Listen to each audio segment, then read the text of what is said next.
Spruce Studs! My fellow Speed Champions fans, welcome to the LEGO garage of your humble presenter, Spruce Studs. Today we are going to be reviewing the first of two cars that are found in the new Speed Champions set Mercedes AMG F1 W12 and Mercedes AMG Project 1. In this video, we will be building and reviewing the Merc AMG Project 1. This set was released on March 1st, 2022, along with the rest of the 2022 lineup of the Speed Champions, and will set you back a total of $29.99, which is not bad for two full-size cars in one box.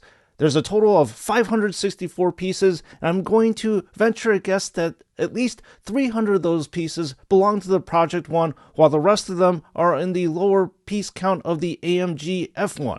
I'm estimating this based on the build time of each cars because the Project 1 took me around 35 minutes to 45 minutes to build and sticker.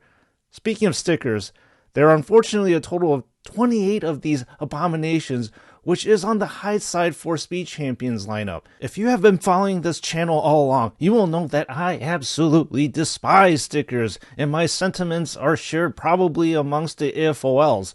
In this build, I felt like my building flow was being disrupted by trying to line up the stickers perfectly on the car, and I'm pretty sure that I spent at least 10 to 15 minutes of the 45 minutes of total build time putting these decals on. I truly wish that LEGO decided to go with pre-printed pieces, but I'm sure that would totally skyrocket up the cost of the set. I am, however, happy to report that there are pre-printed headlight pieces on this LEGO model that was made exclusively for this car. The taillights of the car also uses real LEGO pieces to represent it, which I love. As I said before, I was never a fan of using stickers to represent these two very important elements on the car. So the build of the Project 1 follows the same old Speed Champions build formula that I have mentioned before in the past.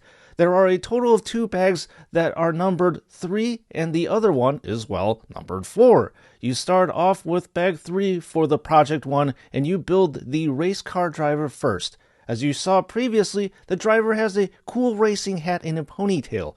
She is wearing a tracksuit and obviously she is ready to race. After you are done building the driver, you start off by building the rear of the car. After you're done building the rear of the car, then you move on to opening up bag 4 and building the front of the car, and finally finishing off the car by putting the 4 wheels on. The build techniques that were used on this car were engaging and entertaining. The biggest technique that was used that jumped out at me was using a LEGO element that was normally reserved for the tail wing of an airplane, putting that on a Technic platform, and then folding the wing into the car to achieve the middle wing of the Project 1. Another one of the techniques that jumped out at me was using 2 ball and socket joints to achieve the proper angles for the front hood vents. Also, in order to achieve the proper angles on the rear diffuser of the car, the designer used a clip method, which is, well, genius as usual. Speaking of as usual, this is usually the time where I talk about the real AMG Project 1, so I will do so now. The AMG Project 1 will have a limited edition run with only 275 cars that will be produced. Merc wanted this car to be more than exclusive. Imagine going into a nightclub and getting access to the VIP room. You thought you were the shit by getting into the VIP room, but you realize the VIP room is for the plebs. This is because you notice that in the VIP room, there is yet another room that Ultra VIP members can get access to. You thought you were the boss by getting into the Ultra VIP room, but no, those Ultra VIP members are plebs too. This is because inside the Ultra VIP room, there is a speakeasy that the upper echelon of the nightclub society belongs in, and this is the strata that these car owners belong in. That being said, I can understand the exclusivity because I am sure this car is not cheap to produce since the car's internals are based off an F1 car. This car will bleed wealthy enthusiasts who have the money and the prestige to buy the Project 1 of $2.72 million. Not surprisingly though, all units have already been accounted for, but I just wish that I could be in that exclusive party to be able to afford this hyper beast, but alas, I am just a humble content creator. The power plant that pumps life into this beast is a combination of 5 motors, 4 being electric and 1 being an old-school regular combustion engine.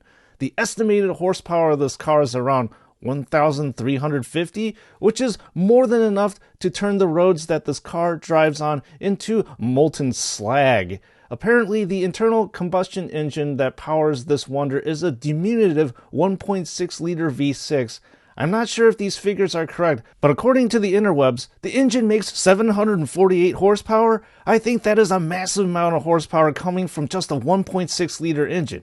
Man, the engineers at Merc are straight up mad scientists. Then the 4 electric motors combined contribute a total of 600 horsepower.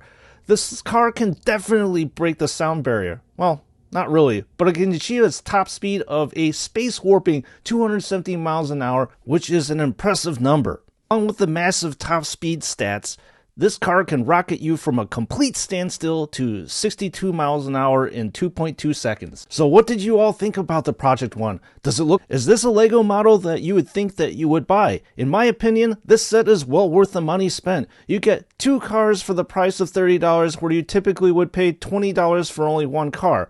While the Project One does not achieve the graceful lines and curves that it's based off of, this is still a damn great looking Lego model. Let me know what you think of the build in the comments below. I'm always curious to hear your opinions. This is Bruce and Studs signing off, and as usual, I will see you all in the next build.